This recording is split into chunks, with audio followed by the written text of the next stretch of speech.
Information giving साठी तुम्ही मुलांना जास्त स्वयंपूर्ण करा आणि तुमचा जो वेळ आहे, जो फेस टू फेस वेळ आहे, हा तुम्ही त्याच्या वैचारिक विकासासाठी, भावनिक विकासासाठी, तुमच्या नातेसंबंधांसाठी, मुलांच्या मेंटॉरिंगसाठी वापरा. मी अशा वेळेला मदत घेणं म्हणजे कमीपणाचं आहे, ह्या तऱ्हेचे विचार बाजूला ठेवून शास्त्रीय मदत घेण्याची ही वेळ आहे. म्हणजे तुम्ही किती स्क्वेअर फुटात राहता हा मुद्दा नाही. प्रत्येक माणसाची पर्सनल स्पेस तुम्ही किती रिस्पेक्ट करताना हा महत्वाचा मुद्दा आहे. आपल्याकडे काय गडबड आहे, स्क्रीन बंद करा. अरे पण स्क्रीनला तेवढा आकर्षक पर्याय तयार करा ना. ते शिक्षण क्षेत्रासमोरचं खूप मोठं आव्हान राहणार.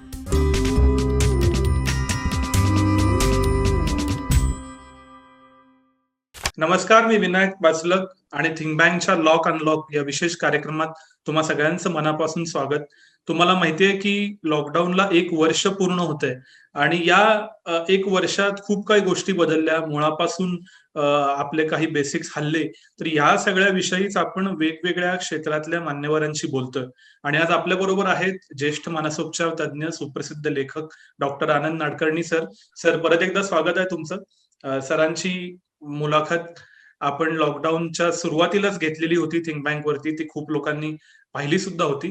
आज आपण सरांकडून समजून घेणार आहोत की त्यांच्या दृष्टीनं या लॉकडाऊननं काय शिकवलं, काय बदललं आणि काय शिकायला पाहिजे. सर, पहिला प्रश्न असा आहे की 1 वर्ष झालं.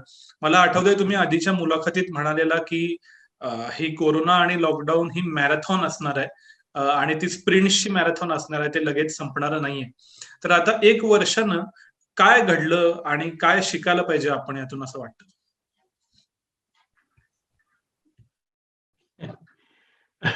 सगळ्यात महत्वाचं की ही मॅरेथॉन असल्यामुळे ती संपणार नाहीये हे तर सत्य आहेच. आता प्रश्न आपल्या स्टॅमिनाचा आहे. त्यामुळे आपण आपला मानसिक स्टॅमिना किंवा भावनिक स्टॅमिना कसा वाढवणार आहोत किंवा जो काही कमावलेला स्टॅमिना आहे तो कसा नीट ठेवणार आहोत, ह्याच्यावरती आपला पुढचा प्रवास अवलंबून राहणार आहे. म्हणजे आपण जेव्हा सुरुवात केली 1 वर्षापूर्वी, त्यावेळेला मी असं सांगायचो की मानसिक पातळीवरती रिॲक्शन आणि रिस्पॉन्स, म्हणजे रिॲक्शन जी असते ती तात्कालिक असते, ती इम्पल्सिव्ह असते, त्याच्यात विचारांचा भाग नसतो. आणि प्रतिसाद म्हणून, पहिली प्रतिक्रिया म्हणून, तर रिस्पॉन्स जो असतो तो इट इज थॉटफुल. तर ह्या दोघांमधला फरक आपण समजून घेऊ आणि रिस्पॉन्स ट्रॅक वरती राहायचा प्रयत्न करू, असं आपण पहिल्या टप्प्यावरती म्हणालो होतो. आता आपल्याला असं म्हणायला पाहिजे की रिस्पॉन्सची आपण शैली विकसित करू. म्हणजे प्रतिसादाच्या ट्रॅकवरती राहण्याचा पॅटर्न, ती शैली आपण आत्मसात आता करायला पाहिजे. म्हणजे शैली केव्हा निर्माण होते, तर त्याच्यामध्ये सराव लागतो. आणि तो सराव सुद्धा कसा पाहिजे, तर तो यांत्रिक नको, तर मनपूर्वक केलेला सराव पाहिजे, तरच सहजता येईल. त्यामुळे आज आपल्याला त्या प्रतिसादाची जी प्रतिसादाचा जो पॅटर्न आहे रिस्पॉन्सचा, ती आपली शैली कशी बनेल, ती आपली सहज वृत्ती कशी बनेल, हा आपल्या समोरचा नवीन आयाम आहे किंवा नवीन आपल्या समोरचं ते चॅलेंज आहे. आणि आपण गेल्या वर्षभरामध्ये काही प्रमाणात हे करतोय आहोत बरं का. म्हणजे गेल्या वर्षी आपण म्हणालो होतो की जी आपल्या समोरची परिस्थिती आहे तिचं महाभयंकरीकरण करू नका. Do not terribilise the situation. आता ह्याच्या सोबत आपल्याला राहायचंच आहे. मग काय आपण निर्बंध पाळले काय, नाही पाळले काय, काय बिघडतंय, असं म्हणून आपण आता ट्रिव्हिअलायझेशनला जाण्याची आणि क्षुल्लकीकरण करण्याची आपण शक्यता आहे. म्हणजे गेल्या वर्षीची भीती ही जास्त टेरिबलायझेशनची होती. आता आपल्याला याचं आपण क्षुल्लकीकरण मनाच्या पातळीवरती नाही ना करणार. आणि हे नेहमीच आहे, वाघ म्हटलं तरी खाणार, वाघोबा म्हटलं तरी खाणार. तर मग आपण ना जसे पूर्वी होतो तसेच वागूया. आणि बऱ्याच वेळेला कसं होतं की बंधनांसोबत तुम्ही जेव्हा खूप काळ राहता, त्यावेळेला तुमच्या मनामध्ये ती बंधनं झुगारून देण्याची एक प्रवृत्ती सुद्धा हळूहळू तयार होत असते. आणि म्हणूनच त्या प्रवृत्तीला जर वेसण घालायची तर आपल्याला रिस्पॉन्स ट्रॅक वरती राहण्याची शैलीच डेव्हलप करावी. खरंय, पण कोरोना बद्दलचं ट्रिव्हिलायझेशन आणि हे सगळं तर मान्य आहे, पण याच्या बरोबरीनं आपल्या जगण्याचे काही मूलभूत घटक बदलले. उदाहरणार्थ, घर आणि हो. ऑफिस हे पूर्ण वेगळं हे आपल्या आजपर्यंतच्या डोक्यात सेट होतं. आणि आज माझे कित्येक मित्र असे आहेत की जे बरोबर आज 1 वर्ष झालं घर आणि ऑफिसचं एकाच ठिकाणाहून करतात. तर अशा मूलभूत बदलांनी नक्की मनावर काय परिणाम होणार? वेगवेगळ्या तऱ्हेचे परिणाम झाले आहेत बरं का. म्हणजे आता तू हाच जो मुद्दा घेतलास ना, वर्क फ्रॉम होम. आता वर्क फ्रॉम होम मध्ये सुद्धा तुला आश्चर्य वाटेल, स्त्री आणि पुरुष यांच्यावरती वेगवेगळे परिणाम झालेले दिसतात. म्हणजे गमतीदार काही काही भाग आहेत, की काही काही स्त्रियांनी मला असं सांगितलं, की या वर्क फ्रॉम होमचा आम्हाला फायदा झाला आणि आम्ही आमच्या वेळेचं नियोजन जास्त चांगलं करू शकतो. अनेक पुरुषांनी असं सांगितलं, की आम्हाला भयंकर त्रास झाला. कारण आम्हाला तो जो एक बॅरियर होता ना, की आता इथं ऑफिस आहे, आता इथे घर आहे, तर आम्ही कंपार्टमेंटलाइज करू शकायचो. म्हणजे हा त्रास आणि काही जणांना चांगलं वाटणं हे प्रत्येकाच्या शेवटी व्यक्तिमत्वाप्रमाणे सुद्धा आहे. अनेक माझे असे मित्र आहेत, तू म्हणालास तसेच वर्क फ्रॉम होम करणारे, ज्यांनी पाककलेमध्ये प्रावीण्य निर्माण केलं. हां, जे आम्हाला असंही म्हणतायत, की मी माझ्या घरातल्या लोकांच्या जास्त जवळ आलो, असंही म्हणणारे लोक आहेत. हं. त्याचबरोबर आमच्याकडे आता पालक अनेक जण त्यांना मुलं काय करताय ते माहीतच नव्हतं आणि आता मुलांच्या सोबत राहिले ना वर्षभर, त्यामुळे बऱ्याचशा त्यांच्या कन्सर्न जाग्या झाल्या. आणि आता यायला लागले, की माझ्या मुलाचा हा प्रॉब्लेम आहे, माझ्या मुलाचा तो प्रॉब्लेम आहे. हे प्रॉब्लेम होते आधी. पण ते बघितले जात नव्हते. आता सगळेजण घरी राहायला लागल्यामुळे ते बघितले जाऊ लागले. म्हणजे काय लक्षात येतं माहितीये का? की जो कुठला बदल घडतो की नाही, खूप सारे बदल घडले तू म्हणालास तसे. त्या बदलांकडे पाहण्याचा आपला दृष्टिकोन काय आहे? आणि त्या बदलाबरोबर जुळवून घेताना आपण स्वतः किती प्रकारचे पर्याय काढले. हं.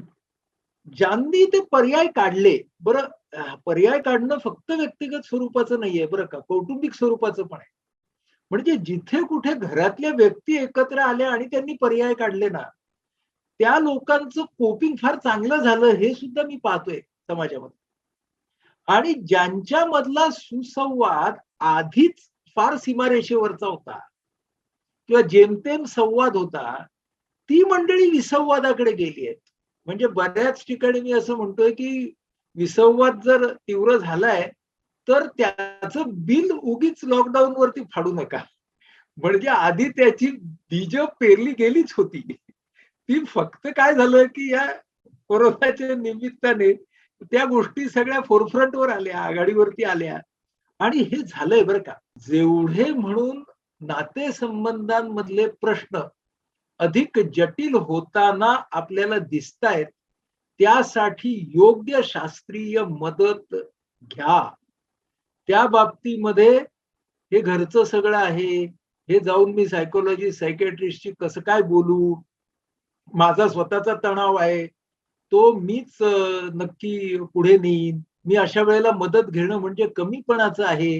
ह्या तऱ्हेचे विचार बाजूला ठेवून शास्त्रीय मदत घेण्याची ही वेळ आहे, हे मला अगदी नक्की सांगावसं वाटतं.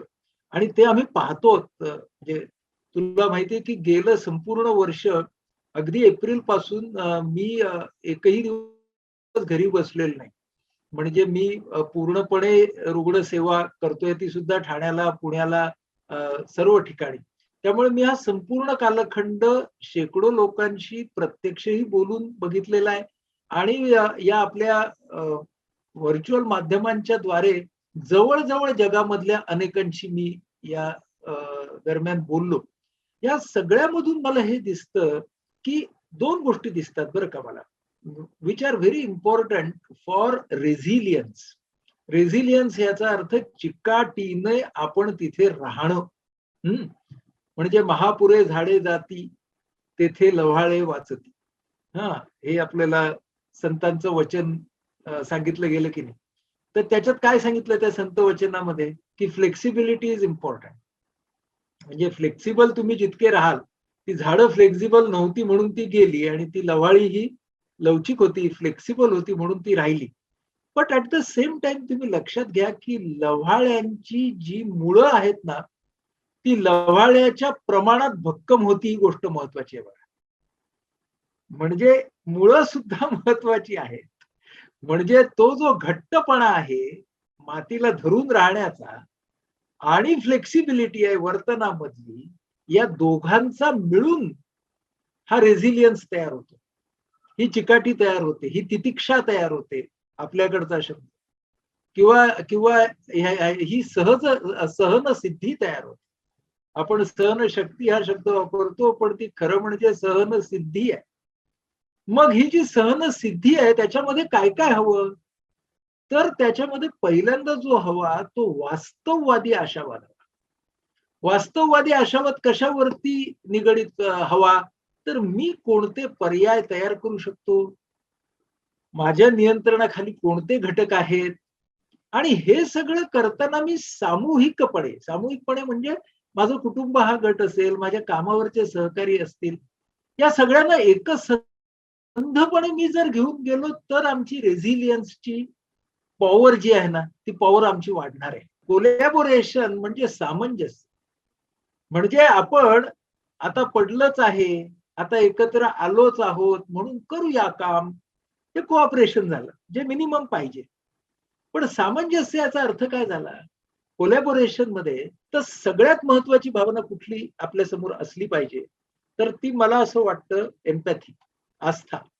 आपल्याला मोठ्या प्रमाणात आस्थेचा प्रसार करण्यासाठी पहिल्यांदा स्वतः ती जगणं, ही गोष्ट फार महत्वाची असणार आहे.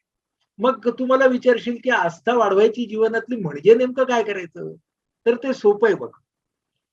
स्वतःला दुसऱ्याच्या भावनेमध्ये ठेवून दुसऱ्याची गरज ओळखून प्रोऍक्टिव्हली त्याची ती छोटीशी गरज का असेना, पण ती पूर्ण करण्याचा आणि वेळेत पूर्ण करण्याचा प्रयत्न करायचा. त्यासाठी एक जवळचं माणूस घ्यायचं आणि एक लांबचं घ्यायचं. लांबचं म्हणजे ओळख नसलेलं. जवळचं का घ्यायचं? कारण त्यांना आपण गृहीत धरतो म्हणून. आणि लांबच्या माणसाला आस्था का दाखवायची? कारण त्याच्यासाठी आपण अख्खी माणुसकी असतो म्हणून. हे आपण हे सोपं आहे ना करणं, काय फार कठीण नाही आहे बरं का. बरं हे ना सतत करा असं आपण म्हणत नाहीये. करा मधून मधून, रोजच्या दिवसामध्ये काही वेळा तरी करा.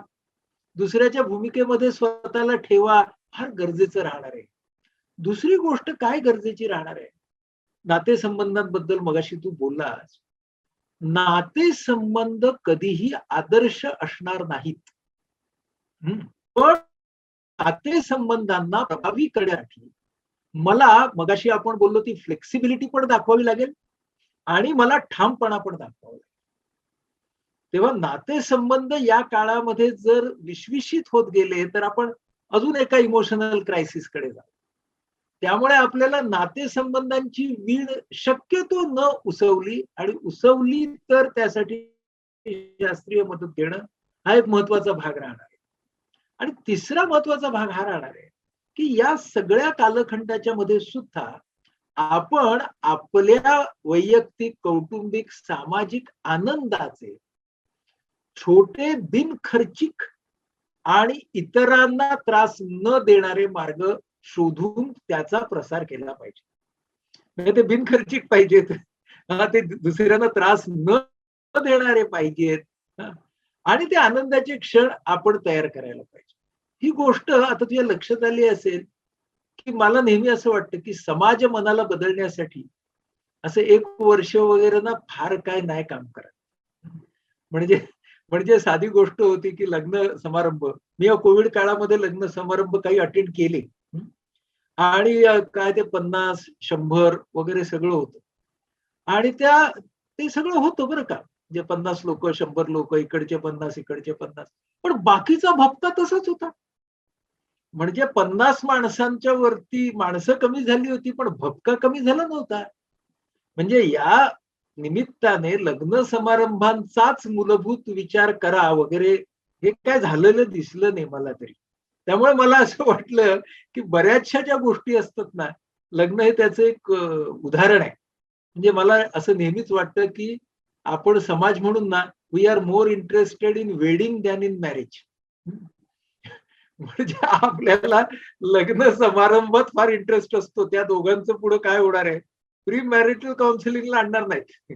हां, त्या त्या दोघांची व्यक्तिमत्व तपासणी करा आम्ही म्हटलं तर करणार नाहीत लोकं. पण याद्या करायला कसे पटकन बसतात लोकं. म्हणजे तुम्ही काय केलं तर म्हणजे आपल्याला या प्रसंगानं काय शिकवलं, की बाबा कमी लोकं, कमी लोकं, कमी लोकं. पण भपका, भपका नाही कमी केला आम्ही. म्हणजे असं मला बऱ्याच वेळेला वाटतं, की खरं म्हणजे खूप सारा पुनर्विचार गोष्टींचा करायची संधी आपल्यापुढे होती आणि आहे सुद्धा अजून. जीवनशैलीचा सुद्धा आपण किती विचार केला? म्हणजे आपली जीवनशैली ही आपण जास्तीत जास्त म्हणजे ज्याला आपण विलासी किंवा उधळमाधळ करणारी न करता, तरी सुद्धा आनंदी करता येईल का? काही जणांनी केला तो विचार. सगळ्यांनीच केलाच नाही असं नाही म्हणत. पण तो अशा तऱ्हेचे विचार अजून मोठ्या प्रमाणात समाजात व्हायला म्हणजे मला असं म्हणायचं नाही, की अडचणीचे दिवस राहिलेच पाहिजेत म्हणून. पण आपण सगळ्यांनी या तऱ्हेचे पुनर्विचार हे मूलभूत करणं, खर्चाचा, जीवनशैलीचा, नातेसंबंधांचा, ही गरज मला 1 वर्षानंतर आज अजून जास्त वाटते. हे सगळे तुम्ही जे छोटे-छोटे उपाय, छोट्या-छोट्या गोष्टी सांगितल्या त्या फार इंटरेस्टिंग तर आहेत आणि नेहमीप्रमाणे त्या इझिली डुएबल पण वाटतायत. पण याच्या पलीकडे जाऊन एका मला बेसिक मुद्द्याला थोडासा हात घालायचा आहे. तो असा की कितीही जवळची व्यक्ती असली, कुणीही असलं, काही असलं, तरी 24 तास सातत्यानं एकमेकांचा सहवास हा सुद्धा कित्येकदा नको वाटतो. तो कितीही जवळच्या व्यक्तीचा असला तरी. आणि हे 1-2 दिवस नव्हे तर जवळपास वर्षभर विशेषतः मध्यम वर्गात घडलं. तर ह्याच्यामुळे ज्या कॉम्प्लेक्सिटीज मनात तयार झाल्या असतील, त्याचं नक्की काय करायचं? आता ना हा जो सहवास तू म्हणालास ना, म्हणजे तुझं माझं घर काही माझंही घर काही फार मोठं नाही. आणि माझ्याही घरामध्ये 4-5 माणसं राहतातच. तेव्हा तू आणि मी हे अनुभवलेलं आहे. मला वाटतं ह्याच्यात ना स्क्वेअर फुटांचा मुद्दाच नाहीये. हं. म्हणजे तुम्ही किती स्क्वेअर फुटात राहता हा मुद्दा नाहीये. प्रत्येक माणसाची पर्सनल स्पेस तुम्ही किती रिस्पेक्ट करताना हा महत्वाचा मुद्दा आहे. म्हणजे जरी पती-पत्नी असले, हां, मुलं आणि पालक असले, तर ना प्रत्येक वेळेला त्या मुलांना ना हे पालक आमच्यावरती नजर ठेवूनच आहे. माझं तिकडे ऑनलाईन शाळा चालली आहे आणि बरोबर "ए तू झोपला नाही आहेस ना? ए बाई काय सांगतायत?" हे जर चालू राहिलं ना, तर त्या सहवासाची वाट लागणारच की हो. हं. म्हणजे प्रश्न ना स्क्वेअर फुटाचा नाहीये. प्रश्न प्रत्येक मुलाला, छोट्या मुलापासून ते ज्येष्ठ नागरिकांपर्यंत प्रत्येकाला तुम्ही त्यांची पर्सनल स्पेस आणि त्यांचं स्वातंत्र्य तुमच्या वाट्याला आलेल्या स्क्वेअर फुटामध्ये किती देताय? हा मला वाटतं त्यातला महत्वाचा प्रश्न आहे ना. म्हणून 24 तास राहिलो हे बरोबर आहे. पण पती आणि पत्नीमध्ये सुद्धा त्यामध्ये जर एकमेकांचे मोबाईल तपासून पाहण्याची स्पर्धा लागत असेल, याला काही येतंय, हिला काही येतंय, याला फॉरवर्ड काय येतायत, याचाच मेसेज तुझ्यावरती काय आला, हा कोण नवीन दिसतोय तुझा मित्र. अरे, याच्यात गडबड आहे हो. मग प्रश्न कुठे निर्माण होतो, की ही माझी नात्यामधली इन्सिक्युरिटी का निर्माण होते? त्याच्याबद्दल ही सत्ता का गाजवावीशी वाटते? सहचर किंवा सहचरी म्हणून कुठली इन्सिक्युरिटी माझ्या वागण्यामध्ये येते? हे इंट्रोस्पेक्शन करायचे विचार आहेत की नाही? म्हणजे मगाशी म्हणालो तसंच सगळं बिल आपलं आम्ही एकत्र राहिलो म्हणून वर का बरं टाकायचं? त्याच्यामध्ये पर्सनल स्पेस आणि कॉमन स्पेस हा जो प्रत्येक नात्याचा एक बॅलन्सचा भाग आहे, जो माहिती आहे आपल्याला. आपलं म्हणजे मी पालक असेन आणि माझा मुलगा आहे. तर कुठे राहायचं, कुठे त्याला जागा द्यायची, हेच पती-पत्नीच्या नात्यामध्ये, हेच समजा माझे आई-वडील आणि मी ह्यांच्या नात्यामध्ये, सगळ्या नात्यांमध्ये हा जो बॅलन्स आहे ना, हा बॅलन्स पाळणं, ही मला वाटतं महत्वाची गोष्ट आहे आणि ती ना कायम शिकायची गोष्ट आहे. ही उद्या आम्ही समजा या आत्ताच्या भूमिकेमधून जगाच्या दुसऱ्या टोकांना गेलो समजा आणि आता आम्ही 24 तास एकत्र राहतोय आणि 24 दिवसांनी भेटू नंतर. पण तरी सुद्धा पर्सनल स्पेस आणि कॉमन स्पेस ही गोष्ट आयुष्यभर शिकण्यासारखी नाही का? त्यामुळे तो विचार या निमित्तानं नात्यामध्ये होणं आणि नात्यांमध्ये सत्ता येणं. सगळ्या नात्यांच्या मध्ये स्क्वेअर फुटाचा प्रॉब्लेम नव्हता, सत्तेचा प्रॉब्लेम होता. म्हणजे काय झालं, की सत्ताधारी म्हणजे जी कोणी व्यक्ती भावनिक दृष्टीनं स्वतःला सत्ताधारी समजत होती कुटुंबामध्ये, तिच्या अगदी जवळ इतर सगळी मंडळी आल्यामुळे त्यांच्या छोट्या छोट्या बंडखोरी सुद्धा या सत्ताधारी व्यक्तीच्या लगेच लक्षात येऊ लागल्या की नाही. आणि मग या सत्ताधारी व्यक्तीने ती सत्ता एन्फोर्स करण्याचे प्रयत्न केले. पूर्वी ते व्हायचे नाही. पूर्वी ती सत्ताधारी व्यक्ती घरापासून 10-12 तास बाहेर असायची. त्यामुळे इतरांना थोडं स्वातंत्र्य मिळायचं. जो काही इनडायरेक्ट वचक असेल तेवढाच. आता काय झालं, की ती व्यक्ती समोरासमोर असल्यामुळे संघर्षाचे क्षण जास्त यायला लागले की नाही. मग विचार काय करायचा आहे, की नात्यांमध्ये अशा सत्तेचं स्थान मी किती ठेवू? नातं जे आहे ना, कोणतंही नातं हे काही सत्तेचं स्थान आहे का हो? त्या सत्तेमधूनच मला सिक्युरिटी वाटणार आहे का? मिळणार आहे का? Why should I try to control people around me? ज्यांना मी माझी माझी माणसं म्हणतो, त्यांना मी माझी का म्हणतो? माझ्या कंट्रोल खाली आहेत म्हणून? का मला त्यांच्याबद्दल एक अनकंडिशनल विनाअट प्रेम वाटतंय म्हणून? मला वाटतं नात्यांच्या बाबतीतले अत्यंत मूलभूत विचार आपण सगळ्यांनी करायची वेळ आलेली आहे. जसं तुम्ही नात्यांबद्दल बोललात, तसा अजून एक असाच सायकॉलॉजिकल मुद्दा आहे, तो म्हणजे मनुष्य हा सोशल ॲनिमल आहे असं म्हणतात. आणि गेले जवळपास वर्षभर गाळाभेटी नाहीत, शेक हँड नाही, चार चौघांच्यात भेटणं नाही. काही ठराविक लग्नाचे वगैरे कार्यक्रम झाले असतील, पण अगदी कित्येकांना नाटक बघता आलेलं नाही, सिनेमा बघता आलेला नाही. सगळे सोशल एक्सपिरियन्सेस 1 वर्ष घेता न येणं, ह्यानं नक्की काय होणार आहे आपल्या मनात? ह्याचं एक सोशल डिप्रायव्हेशन आहे. हं. आणि सोशल डिप्रायव्हेशन म्हणजे ते सोशल स्ट्रोक्स न मिळणं. म्हणजे आता अनेक कलाकारांच्या बरोबर मी बोलत होतो या लॉकडाऊनच्या काळामध्ये. आता कलाकार जे आहेत ते तर दे आर परफॉर्मर्स आणि पैसे वगैरे भाग सोडा. पण एक रसिकांच्या समोर आपण आपली कला सादर करणं, याचं जे एक समाधान असतं का नाही, तर ते समाधान त्यांना अजिबात मिळत नव्हतं. आता नंतर थोडं थोडं जरा ठीक व्हायला लागलं, तर त्या लोकांना किती छान वाटलं, हे अनेकांच्या बरोबर बोलताना माझ्या लक्षात आलं. तर ते जे सोशल डिप्रायव्हेशन आहे, तुम्हाला सोशल स्ट्रोक्स न मिळणं, आपण किती जरी अल्टरनेटिव्ह त्याच्यावरती त्या काळामध्ये काढले, तरी सुद्धा त्याची एक अपरिहार्यता आपल्या लक्षात आली, की अरे social strokes are very important. मग आता येणाऱ्या काळामध्ये हे जे सोशल स्ट्रोक्स आहेत, त्यांचं ते महत्व जे आपल्याला कळलं आहे, ते लक्षात घेऊन आपण सगळे कसं वागणार हा पुढचा प्रश्न आहे बरं का. म्हणजे मला काय म्हणायचंय मी तुला सांगतो, की सोशलायझेशन हे आपण याच्या पुढे कशासाठी वापरणार? सोशलायझेशन हे याच्या पुढे आपण इमोशनल सपोर्ट एकमेकांना देण्यासाठी वापरूया, छान. एक्सचेंज ऑफ नॉलेज साठी वापरूया, सुंदर. परफॉर्मन्स ऑफ आर्ट साठी वापरूया, फारच छान. फक्त एकमेकांचा सहवास एन्जॉय करण्यासाठी वापरूया, हो नक्की वापरूया. पण आपण सोशलायझेशन हे स्वार्थी हेतूंसाठी कमी वापरूया का पुढे? माझी प्रसिद्धी होण्यासाठी सोशलायझेशन कमी वापरूया, जाहिरातबाजीसाठी सोशलायझेशन कमी वापरूया, शक्ती प्रदर्शनासाठी सोशलायझेशन कमी वापरूया, अनेक तऱ्हेने फक्त नशा किंवा धांगडधिंगा करण्यासाठी सोशलायझेशन कमी वापरूया. सोशलायझेशनचं महत्व जर आपल्याला कळलं असेल, तर सोशलायझेशनचे जे काही भावनिक वैचारिक विकासाकडे नेणारे हेतू आहेत, त्या दृष्टीने आपण पुढे आपलं इव्हेंट मॅनेजमेंट करणार आहोत का? हा प्रश्न आहे ना. की आपण पुन्हा त्या सोशलायझेशनला आपापल्या आत्मकेंद्रित अशा उद्दिष्टांसाठीच वापरणार आहोत.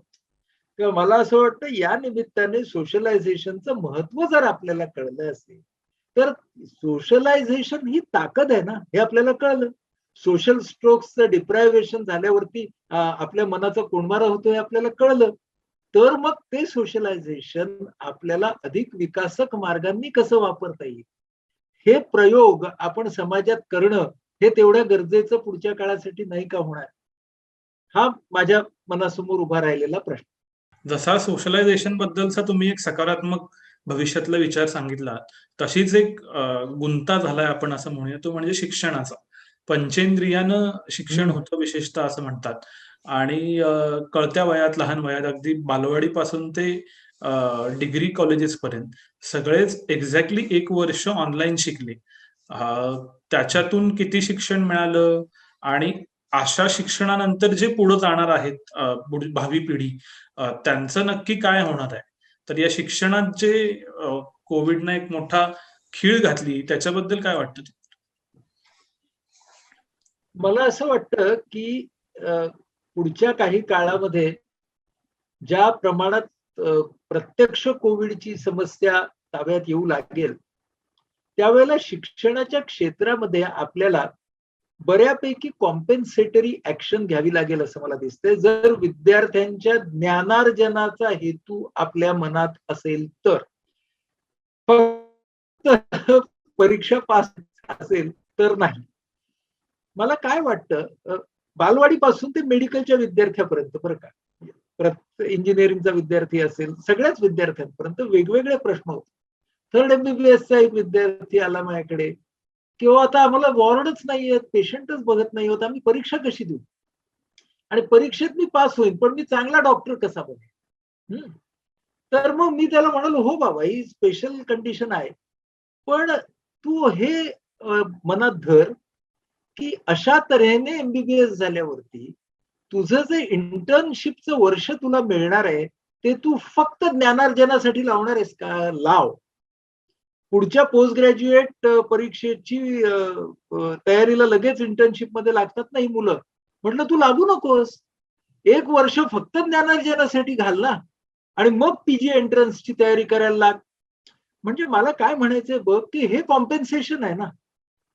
सो जर मला ज्ञानार्जन करायचं असेल, तर मला कुठेतरी कॉम्पेन्सेटरी स्ट्रॅटेजीज शिक्षणामध्ये तयार करून घ्याव्या लागणार का नाही?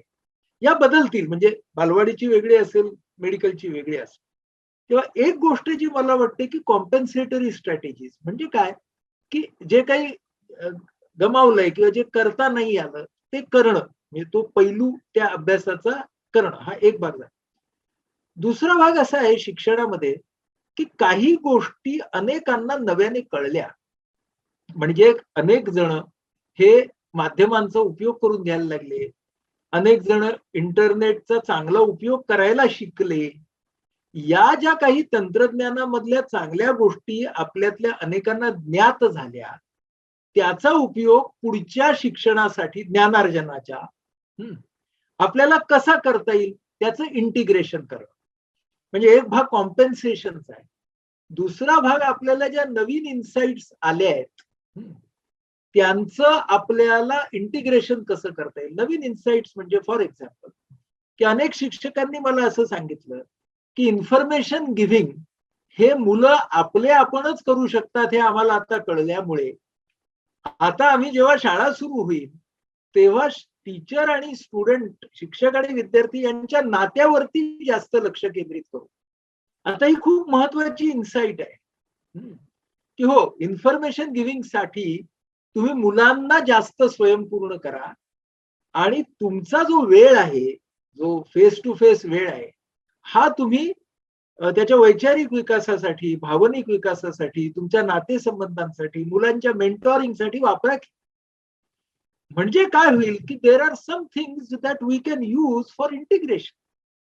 त्यामुळे आपल्याला हे डोक्यात घ्यावं लागेल, की काही कॉम्पेन्सेटरी स्ट्रॅटेजीज, काही इंटिग्रेशन कडे नेणाऱ्या स्ट्रॅटेजीज, हे सगळं करत असताना आपल्याला खूप तोल आपल्याला असा सांभाळावा लागणार आहे शिक्षण क्षेत्रातला. मला दुसरा दिसतोय तो हा, की इतका स्क्रीनचा वापर विद्यार्थ्यांचा वाढलाय. कारण शिक्षणासाठी स्क्रीन, सोशलायझेशन साठी सुद्धा स्क्रीन. मनोरंजनासाठी सुद्धा स्क्रीन. म्हणजे विद्यार्थ्यांनी या सर्व हेतूंसाठी स्क्रीनचा वापर केलाय या 1-1.5 वर्षामध्ये. आणि या प्रमुख हेतूंसाठी स्क्रीनचा वापर सतत केल्यामुळे एकाच माध्यमाचा अतिवापर हा झालेला आहे. त्यामुळे शिक्षण क्षेत्रामध्ये काय दुसरा एक मुद्दा आहे, सोशलायझेशनसाठी, एंटरटेनमेंटसाठी आणि फिजिकल डेव्हलपमेंटसाठी हे तुम्हाला पुन्हा वेगळ्या स्ट्रॅटेजीज तयार करायला लागणार. म्हणजे या विद्यार्थ्यांना पुन्हा एकदा डायरेक्टला घेऊन जाताना आणि स्क्रीनचं महत्व न नाकारता पण स्क्रीनचा ओव्हरयूज टाळण्यासाठी. मग आता तुझ्या लक्षात येईल की फिजिकल ऍक्टिव्हिटीज कडे परत विद्यार्थ्यांना न्यायचंय. सपोज सोशलायझेशन कडे परत विद्यार्थ्यांना न्यायचंय, एंटरटेनमेंटसाठी परत विद्यार्थ्यांना न्यायचंय. तर ना हे जे पर्याय आपण निर्माण करू, खास करून शिक्षण क्षेत्रामध्ये, ते आपल्याला खूप जास्त आकर्षक बनवावे लागते. तिथे फक्त छडी चालणार नाही ना. आपल्याकडे काय गडबड आहे, स्क्रीन बंद करा. अरे पण स्क्रीनला तेवढा आकर्षक पर्याय तयार करा ना.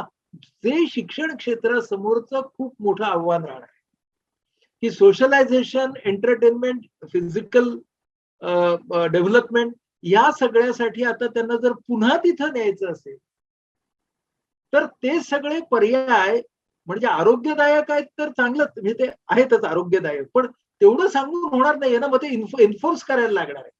एन्फोर्स करायला लागले की मुळातच खास करून टीनेजर मुलं असतील, चोरीची टेंडन्सी असणारच आहे की नाही. बरं, तुम्ही स्क्रीनला पूर्ण बाद सुद्धा नाही करू शकणार आहे ह्याच्या पुढे. म्हणजेच तुम्हाला ते पर्याय तेवढ्या ताकदीचे आणि आकर्षक करावे लागतात. किती मोठं आव्हान आहे बघ. की डायरेक्ट मध्ये आपल्याला हे सगळं परत उभं करायचंय. म्हणजे मी माझ्या मनात विचार करायला लागलो आहे वेगवेगळ्या आमच्या क्षेत्रातल्या ऍक्टिव्हिटीजचा. म्हणजे मी आता असा विचार करायला लागलोय की आमच्या वेद सारखी जी चळवळ आहे की ज्याच्यामध्ये आपण थेट संवाद साधतो वेगवेगळ्या क्षेत्रातल्या लोकांशी, तो पोस्ट कोविड आता मी कसा घेईन, त्याच्यात मी त्याचं आकर्षण मूल्य कसं वाढवेल. मला असं म्हणून चालणार नाही की अरे आता ना वेद काय येतीलच लोक, येतीलच कसं, ते इतके हुक झालेले असतील स्क्रीनला, तर त्यांना जर मला परत खेचून आणायचं असेल तर I have to make my event more meaningful, more attractive. हो की नाही. हा जो मला एक कार्यकर्ता म्हणून, मानसिक आरोग्य क्षेत्रातला कार्यकर्ता म्हणून मला जो विचार करायचा आहे, तो प्रत्येक शिक्षकाला, प्रत्येक अशा क्षेत्रात काम करणाऱ्या सगळ्याच माणसांना नकोय का करायला. त्यामुळे ते मोठं, मला वाटतं ते मोठं आव्हान आहे शिक्षण क्षेत्राचं. नाही, मी पुढच्या याच मुद्द्याकडे येणार होतो की विद्यार्थ्यांचं तर ठीक आहे, पण स्क्रीन हे सगळ्याच पिढीचं किंवा सगळ्यांचंच एक आता एकमेव कनेक्टिंग माध्यम झालं. तर आता विद्यार्थी ठीक आहेत, पण नोकरदार असतील, अगदी ज्येष्ठ नागरिक असतील, या सगळ्यांनी ह्या स्क्रीन बरोबर, स्क्रीन शिवाय कसं जगायचं, आणि स्क्रीन ऍडिक्शन आता कदाचित तुमच्याकडे खूप अशा केसेस वाढत असतील, तर या स्क्रीनचं करायचं काय? म्हणजे मी सांगितलं त्याच्यातच ही स्ट्रॅटेजी आहे की, आणि स्क्रीनला आपल्याला ना ऍडिक्शन म्हणता येणार नाही बरं काय. ते का ते सांगतो. मी नेहमी स्क्रीन ऑब्सेशन हा शब्द वापरतो. बर. कारण तुम्ही जेव्हा ऍडिक्शन हा शब्द वापरताना तेव्हा त्यामध्ये त्याचे ट्रीटमेंट इज ऑलवेज ऍब्स्टिनन्स. म्हणजे मी जेव्हा अल्कोहोल ऍडिक्शन असं म्हणतो ना, तर त्याची ट्रीटमेंट काय आहे की मद्यापासून दूर राहा. स्क्रीन ऑब्सेशन म्हणायचं, ऍडिक्शन नव्हे. कारण कारण आपल्याला स्क्रीन पासूनच पूर्णपणे दूर नाही राहता येणार आहे. आपल्याला काय करायचंय की ऑब्सेशन याचा अर्थ compulsive use of screen. Compulsive use of screen कडून ऑप्शनल यूज ऑफ स्क्रीन कडे आपल्याला यायचंय. त्यामुळं फ्रॉम कंपल्सिव्ह टू ऑप्शनल असं जर होणार असेल तर तुझ्या लक्षात मगाचाच मुद्दा की मग जे पर्याय आहेत ते तेवढे आकर्षक नकोत का करायला. म्हणजे अगदी मी तुला सोपं उदाहरण घरातलं सांगतो की माझा मुलगा किंवा मुलगी सतत स्क्रीनवरती बसलेले आहेत. ओके. आणि ये रे जरा आमच्या बरोबर गप्पा मारायला. हा मी त्याला एक ऑप्शन दिला डायरेक्ट सोशलायझेशनचा.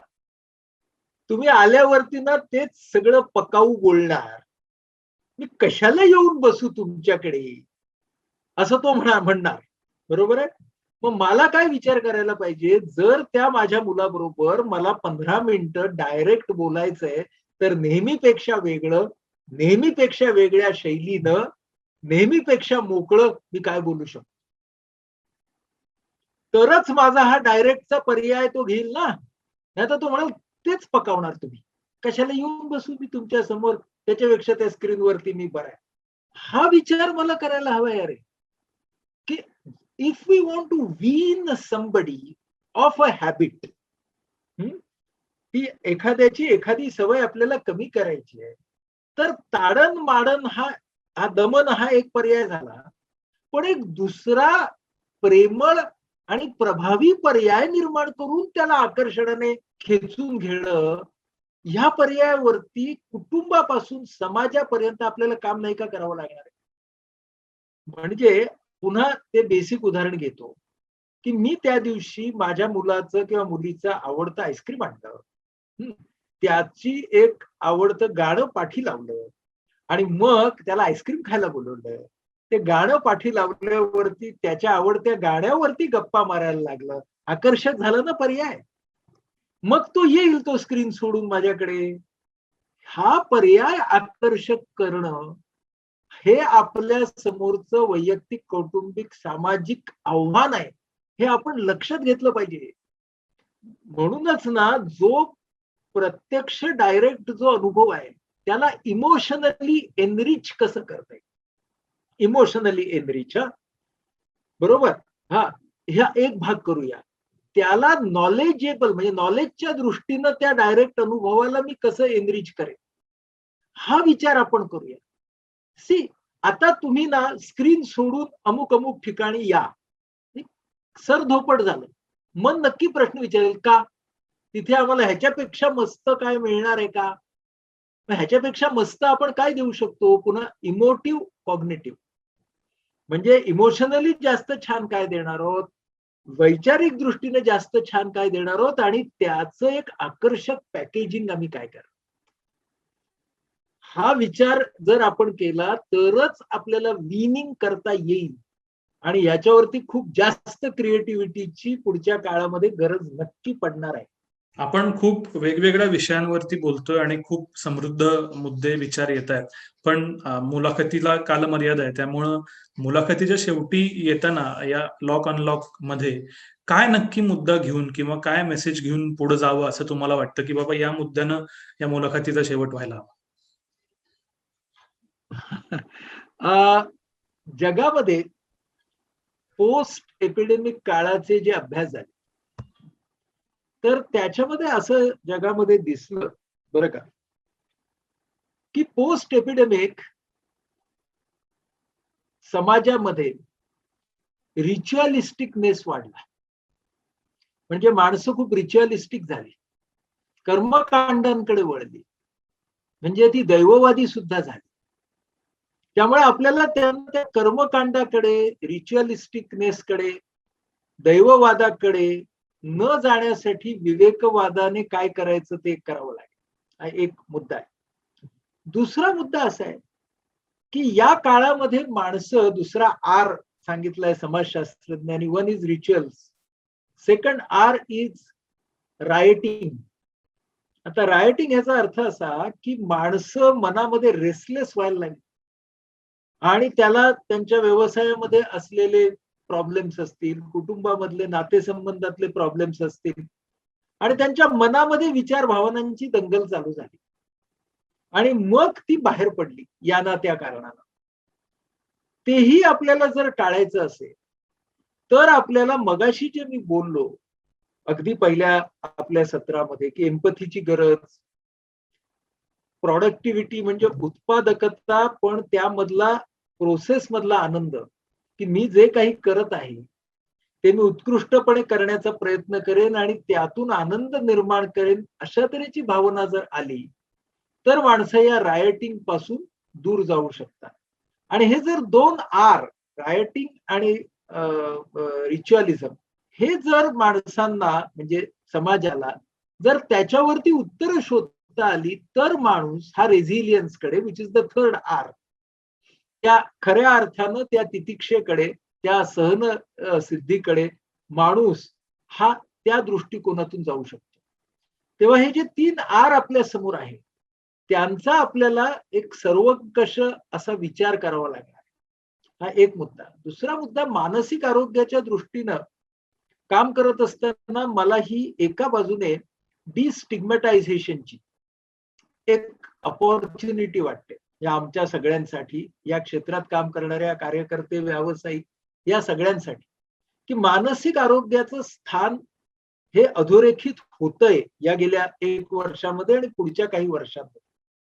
त्यामुळे मानसिक आरोग्याच्या काळामधल्या मानसिक आरोग्याच्या क्षेत्रामधल्या प्रबोधनाची, उपचारांची गरज खूप मोठ्या प्रमाणात समाजाच्या पुढे येणार आहे. आणि ती पूर्ण करण्यासाठी आम्ही सगळेजण काय करू शकणार आहोत, हे आमच्या पुढचं म्हणजे आमच्या मानसिक आरोग्याच्या क्षेत्रापुढचंच आव्हान असणार आहे, असं मला एक अगदी पक्क जाणवतंय. आणि त्यासाठी आम्ही सुद्धा काय पद्धतीने काम करू, काय पद्धतीने आम्ही सुद्धा ऑनलाईन आणि ऑफलाईन याचा आम्ही काय समन्वय काढू. कारण आता या काळामध्ये एक गमतीची गोष्ट तुला सांगतो, की आमची जी सपोर्ट ग्रुप मुवमेंट आहे, जे पेशंट्स आणि नातेवाईकांचे आमचे जे सपोर्ट ग्रुप होतात, हे ऑलमोस्ट ग्लोबल झाले आमचे सगळे. म्हणजे आम्हाला एक सपोर्ट ग्रुप असायचा, त्याला 10 आणि 15 लोक प्रत्यक्ष यायचे. आता या सपोर्ट ग्रुपला 200-200 माणसं येतात आणि ती जगाच्या वेगवेगळ्या भागातून येतात. मानसिक आरोग्याच्या दृष्टीनं हा किती मोठा फायदा आहे बघ. बरं, त्या सपोर्ट ग्रुपमध्ये येण्यासाठी त्यांना आता प्रवास करावा लागत नाही. ते घरच्या घरी बसून सपोर्ट ग्रुप अटेंड करतात. डिस्टन्सचा भाग सगळा गेला. महत्वाची गोष्ट आहे, तेव्हा मला सपोर्ट ग्रुप मुवमेंट आता हायब्रिड स्वरूपात घ्यावी लागेल. म्हणजे ऑनलाईन ऑफलाईन ह्याचं कॉम्बिनेशन हे आम्हाला सगळीकडे करावं लागेल. या निमित्तानं आपल्या IPH संस्थेमध्ये आम्ही आमचे सगळे प्रशिक्षण कार्यक्रम, सगळे सपोर्ट ग्रुप हे ऑनलाईन चालू ठेवले संपूर्ण वर्षभर. आणि त्याला आम्हाला प्रतिसाद आता ऑल इंडिया मिळतो. त्यामुळे आता आमचे स्ट्रेस मॅनेजमेंटचे वर्ग चालू आहेत, पेरेंटिंगचे वर्ग चालू आहेत, तऱ्हेचे वर्ग ऑनलाईन चालू आहेत. आणि त्या वर्गांना मिळणारा प्रतिसाद एका बाजूने गरज सांगतो, पण दुसऱ्या बाजूने टेक्नॉलॉजी तुम्ही कशी वापरू शकाल आता पुढच्या काळात. आणि आपल्या आपल्या क्षेत्रामध्ये आपल्याला या तऱ्हेचे प्रयत्न करावे लागतील. आमच्या क्षेत्रामध्ये तर आम्हाला ते फारच मोठ्या प्रमाणात करावे लागतील असं मला वाटतं. आणि पुढचा मुद्दा, शेवटचा मुद्दा त्यातला असा राहील माझ्या दृष्टीनं, की समाजाच्या सगळ्या सवयी बदलण्यासाठी 1 वर्ष हा फारच तोटका कालावधी आहे, हे आपण मान्य करू. पण आपण जर स्वतःला विचारी समजत असू, तर आपण या निमित्ताने आपली जी आत्मपरीक्षण, आत्मनिरीक्षणाची जी बाजू आहे, तो जो आपला विभाग आहे मनातला, ह्याला जास्त प्रगल्भ करणं ही मला आत्ताच्या काळाची फार गरज वाटते. नाहीतर आपण काय करू, की only length of the problem हाच एक डिटर्मिनंट धरून चालू. म्हणजे काय होईल, खूप लांब समस्या आल्याशिवाय ना आम्ही आमच्या सवयी बदलणारच नाही, असं होईल. तर तसं नको व्हायला.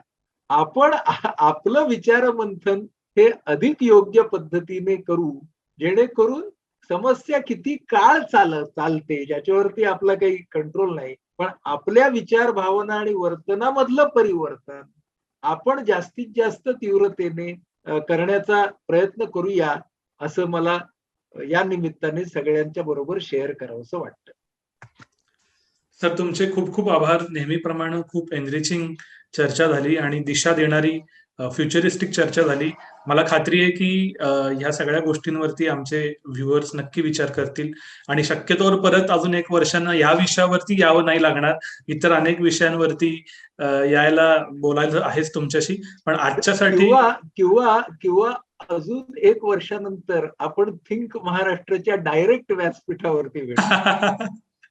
येस, चालेल. तर आज इथंच थांबूया. खूप खूप आभार, धन्यवाद.